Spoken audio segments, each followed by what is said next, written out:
Samahan po muna nyo ako mga riders. Mag-unbox po tayo ng mga accessories nitong Aerox natin. Para in case na kayo po ang order, may idea na kayo kung tama ba yung laman at kung kasukat ba.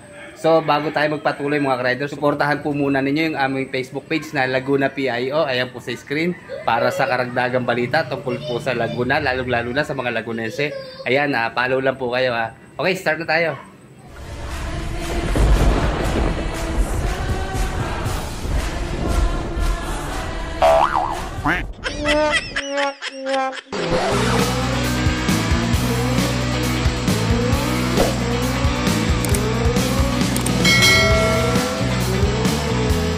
Okay, papaspasan na natin at padilim na eh. Kararating lang natin galing trabaho. Siguro isa-isahin na natin na unahin lang natin itong maliliit na item.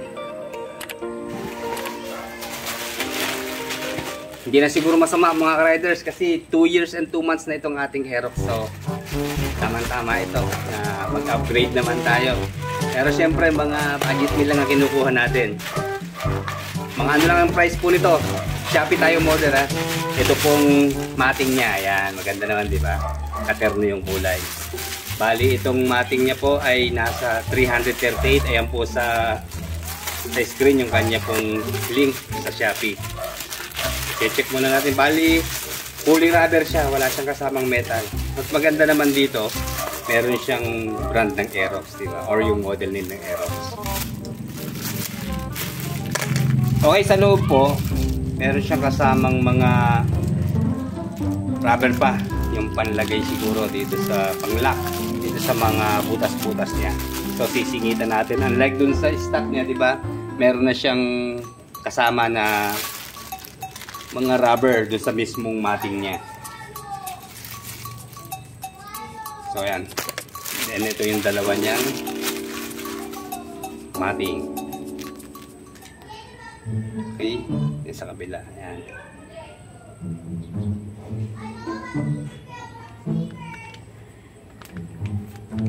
Then sunod na natin tong isa pa. Kung naalala nyo, last 3 months ago, nagkamali tayo ng in-order na brake levers pang Aerox natin. So ito may nakita ako na mura lang din na pang Aerox talaga. So ayan, kulay black ang kinuha natin. Kasi doon sa una natin nabili walang lock na ganito. Ang nakalagay lang doon ay yung level lang ng brake niya. 1 to 6. So ito, buti meron tayong nakuha na kasukat. At na-review ko naman to sa Shopee. Merong nag-post ng video ron na ganitong model din ng Aerox natin version 2. Ganito yung ginamit niya. So ayan. Pukli na natin lagay ito. Unahin lang natin yung mga madidili ha. Baka masira natin yung preno pag pinangasan natin ito eh. And then sunod na natin itong pinakamalaking item in order natin. Ito po yung camelback type seat ng Aerox na upuan. Ayan. Wala siyang bukas ha. Silyado mga riders ha. Ay, buksan natin. Ayun. Ayan din po sa screen yung link ng pinag-orderan natin. Shopee rin mga riders. Marami tayong voucher sa Shopee eh. Para mas mura. Tingin ko sa mga na-orderan ko, kadalasan Shopee talaga mas mura.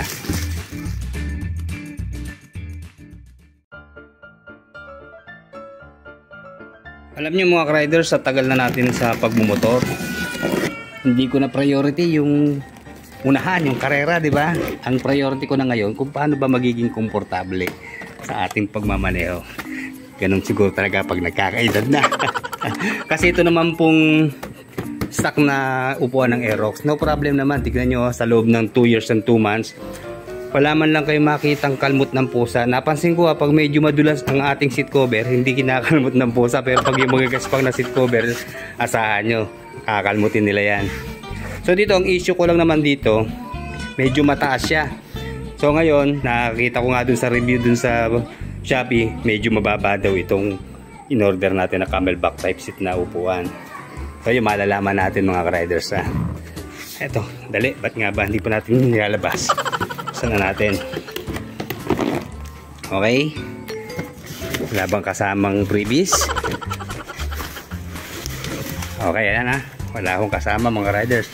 So ito po yung upuan. Meron siya mga bubble wrap.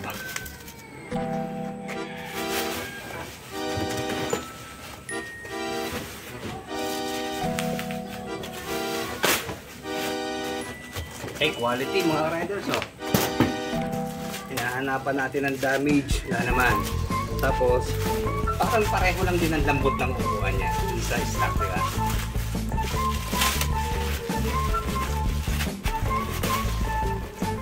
Okay. Makikita nyo, diba, malalim siya, oh. Dito nakaganda, meron po siyang stopper. Tapos malambot din siya. Tapos meron siyang model name ng Aerox. Tapos magkaiba siya ng kulay. Yung 155 na display ng kulay white. Pero embroidered po yan, ha. Hindi po yung nakatatak lang. Talaga nakatahi po. So quality talaga. Yan maganda itong kanyang plastic na protection dito sa ating seat cover. Then naka double stitch po siya. Ang pinili natin yung pong double stitch na kulay black. Ayan. Tapos naka carbon load siya dito sa magkabilang side. O balance, di ba? So sulit naman, di ba?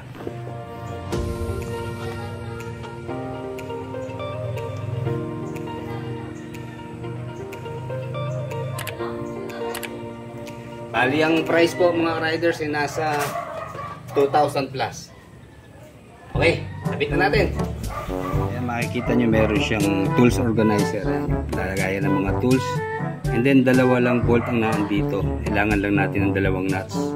So yung naandun sa stock yun na rin ang ilalagay natin. And then napansin ko lang itong kanyang rubber protection. Ha? Parang nakaangat siya.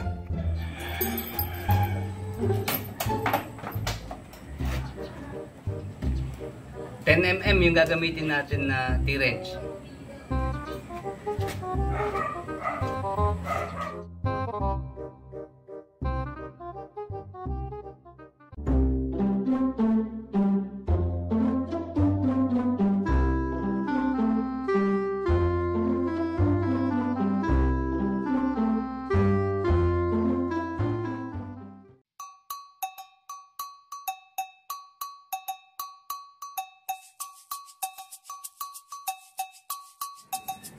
Kala ko kusa na siyang tataas. Wala nga pala itong hydraulic damper. Pero ito mga riders, saktong-sakto talaga siya. Oh. Tingnan nyo, i-open natin ha. O, diba? Para na rin siyang stock. Medyo mabigat lang siya, syempre. Nadagdagan na siya ng camelback type na upuan eh. Okay, diba? Gwapo ng kulay black oh. Bilis lang nilagay. 2 bolt lang, okay na. Saka 2 nuts. So ngayon, syempre, testingin natin kung bumababa siya. Kasi dun sa stock nga ho, upuan, medyo tiyad tayo. So dito, malalaman natin. Okay, the moment of truth. Ayun, medyo bumaba nga siya mga riders. So, kita nyo yung 2 paa natin, lapat na. Dati kasi medyo nakaganyan yan eh. So dito, atras pa tayo.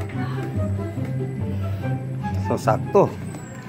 Then yung lambot niya, mas malambot naman siya kaysa ron sa stock. Pero importante talaga sa akin, yung medyo bumaba siya, di ba? Para pag si Mrs. ang gagamit, hindi ma-high blood. Mataas kasi talaga ang Aerox eh. So ayan mga riders ha, nakatulong sa inyo ha, yung pag-unbox natin sa kapaglalagay. Okay. And then dito po sa back rider seat, ayan, kita nyo naman. Lubog agad yung kamay natin, daliri natin. So malambot talaga siya. Kasi ito makakatulong to para hindi dumulas yung ating hita o pantalon pag tayo napakapit dito. Lalo na to. Kasi dito, maganda yung parang may divider na ganito. Kasi pag tayo biglang arangkada, baka masaktan yung angkas natin kung bigla natin siyang maumpog, di ba? Or maatrasan yung kanyang dibdib, lalo na sa girls, masakit yun. So, ito magsisilbing stopper natin nga.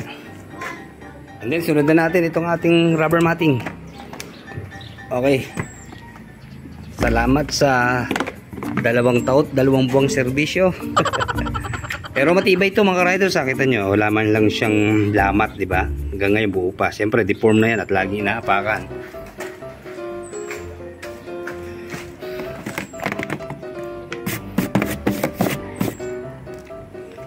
So ito yung sinasabi ko kanina, ayan. Ito nakakabit na siya talaga. So dito maglalagay pa tayo yung mga rubber nga ito. Sisingitan natin ito. Meron palang libreng sticker. Ano bang sticker nakasulat dito? GT. May na nga.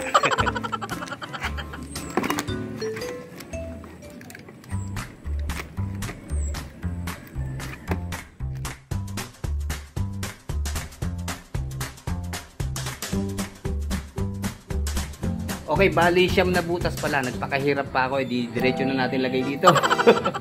Ligo tuloy ako ng pawis. Ayan, ilagay na natin lahat mga riders. Sobra pala ng dalawang rubber pa ito. Okay, tapos na tayo.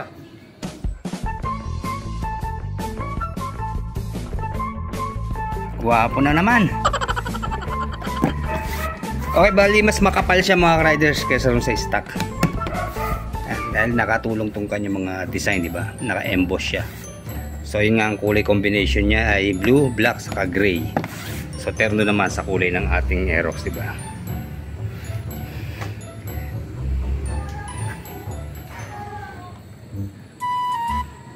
Sige mga riders, hanggang dito na lang.